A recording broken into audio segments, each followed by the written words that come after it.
진화와 생물 다양성 문제 보도록 하겠습니다. 그림은 기린의 진화에 대한 수업의 한 장면을 나타낸 것이다. 이에 대한 옳은 설명만을 보기에서 있는 대로 고른 것은 자연 선택에 의한 기린의 진화 과정을 순서 없이 나타낸 거라고 나와 있습니다. 오른쪽에 있는 자료를 먼저 보고 오도록 할게요. 진화와 관련된 이론 두 가지가 있습니다. 라마르크의 용불용설은 생물의 몸에서 많이 사용되는 기관은 발달하고 사용하지 않는 기관은 퇴화한다라는 이론입니다. 이에 따라서 많이 사용하는 기관은 더 발달하여 자손에게 유전되고 그 결과 점점 복잡한 생물로 진화된다라는 이론인데, 이러한 라마르크의 용불용설은 한 가지 문제점이 있는데요. 후천적으로 얻은 형질이 유전되지 않는다. 살짝 아쉬운 점이 있고요. 두 번째로는 다윈의 자연선택설이 있습니다. 자연선택설이라고 하는 것은 위의 설명을 같이 보도록 할게요. 생물의 한 집단 안에는 유전적으로 다양한 개체들이 살고 있습니다. 이 중에서 환경이 변했을 때 변화된 환경에 유리한 형질을 가진 개체는 살아남게 되고 자손을 퍼뜨릴 확률이 높아집니다. 결국 살아남은 개체의 형질이 자손에게 전달되고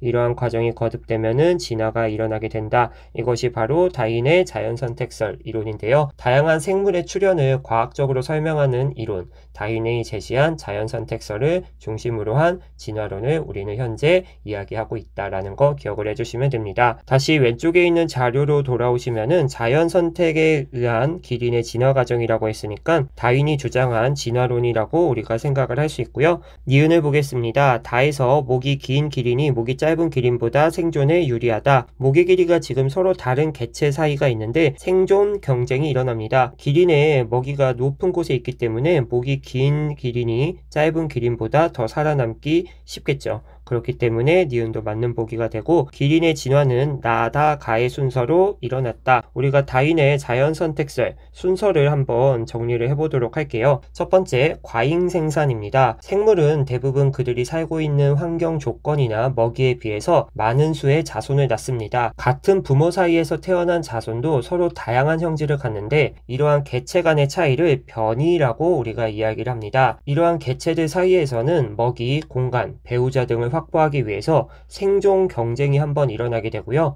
이 중에서 환경에 적합한 변이를 가진 개체는 그렇지 못한 개체에 비해 오래 살아남아서 더 많은 자손을 남길 확률이 높습니다. 방금 말했듯이 생존에 유리한 변이를 가진 개체가 잘 살아남아가지고 더 많은 자손을 남기는 이러한 과정을 자연선택이라고 하죠. 그래서 자연선택이 일어나면은 종의 분화가 일어나고 오랜 시간 동안 여러 세대를 거듭해서 반복이 되면은 기존의 종과는 다른 종으로 서서히 진화가 이루어지겠죠. 그래서 이것을 가지고 가나다에 한번 적용을 해보겠습니다. 가나다 중에서 나를 보니까 목의 길이가 서로 다른 기린이 출현한다. 개체 변이와 관련이 있다라고 볼 수 있고요. 그 다음에 다 같은 경우는 생존 경쟁. 먼저 개체 변이가 일어나서 다양한 형질을 가진 개체가 있으면은 생존 경쟁이 일어나겠죠. 이러한 생존 경쟁으로 자연에게 선택을 받는 자만이 살아남습니다. 그래서 이러한 진화의 순서는 나다가 맞습니다. 따라서 이 문제의 답은 기역, 니은, 디귿입니다. 10번 문제입니다. 그림은 핀치의 무리가 남아메리카 대륙에서 갈라파고스 군도의 먹이 환경이 서로 다른 섬으로 이주한 뒤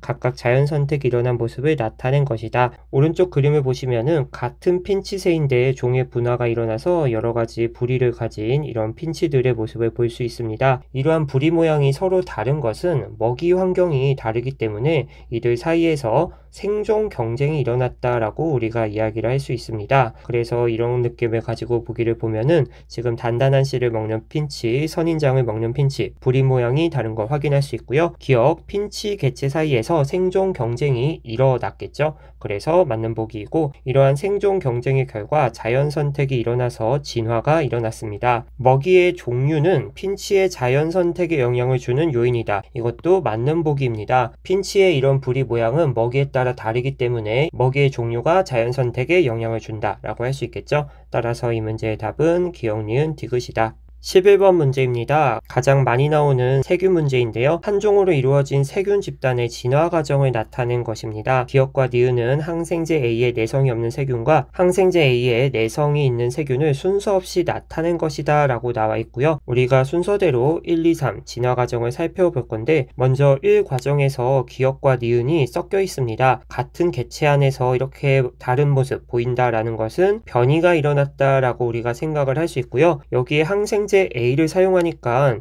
처음에 흰색이 많았던 거와 달리 두 번째는 검정색이 많아졌습니다. 이것은 이 흰 색깔이 항생제의 내성이 없는 세균이라고 볼 수 있겠죠. 그러면 일단 기억은 틀렸다라고 볼 수 있습니다. 니은 같은 경우는 항생제 내성이 있다 보니까 이런 식으로 개체수가 많아졌음을 우리가 확인을 해줄 수가 있겠죠. 그래서 1번과 2번 과정에서 자연 선택이 일어났다라고 우리가 이야기를 할 수 있습니다. 환경에 가장 잘 적응한 개체가 선택되었죠. 2에서 3 과정에서 기억과 니은의 수는 모두 감소한 게 아니라 모두 증가했죠. 디귿은 틀렸고 답은 니은입니다. 12번 문제입니다. 그림은 어떤 섬에서 모기 집단의 개체수가 시간에 따라 변화하는 과정을 나타낸 것이다. 나 과정에서 DDT 살충제를 다량 살포하였으며 스몰 r은 DDT 감수성 대림 유전자이고 라지 r은 DDT 저항성 대림 유전자입니다. 이러한 용어들을 모른다고 하더라도 뭔가를 살포했는데 하나는 감수성이고 하나는 저항성인데 우리가 감수성이라는 단어를 모르더라도 저항한다, 뭔가 방해한다 라는 느낌이 들잖아요.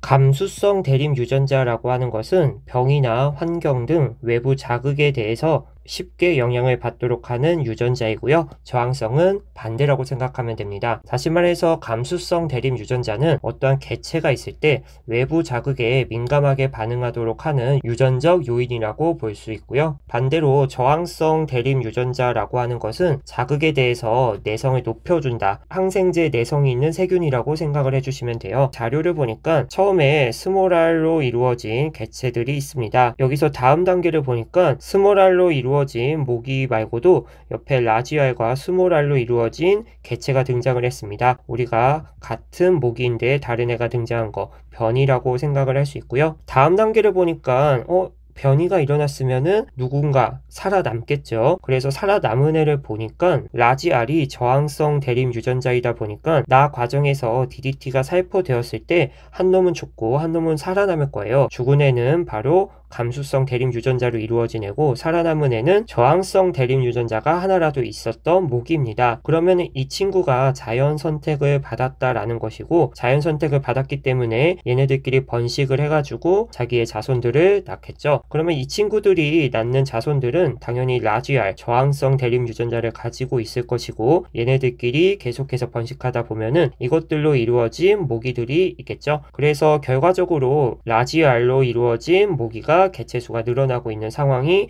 바로 이 과정입니다. 이에 대한 설명으로 옳은 거 보도록 할게요. 가 과정에서 변이가 발생했다. 맞는 말이고요. 니은 나 과정에서 내성을 갖는 모기는 자연 선택이 되었다. 당연히 내성을 갖는 모기가 자연 선택이 되어서 이런 식으로 개체수가 증가했겠죠. 나 과정 이후 DDT 내성이 없는 모기는 멸종되었다. 여기에 일부 스몰알로 이루어진 모기가 있기 때문에 멸종이 되었다고 할 수는 없습니다. 따라서 답은 기억과 니은이다. 이렇게 네 문제 풀어보았습니다. 다음 영상에서 진화와 관련된 문제 몇 개 더 풀어보도록 하고요. 이번 영상에서 궁금한 점이 있거나 잘못 설명한 부분이 있을 경우 댓글로 남겨주세요. 이상 끝.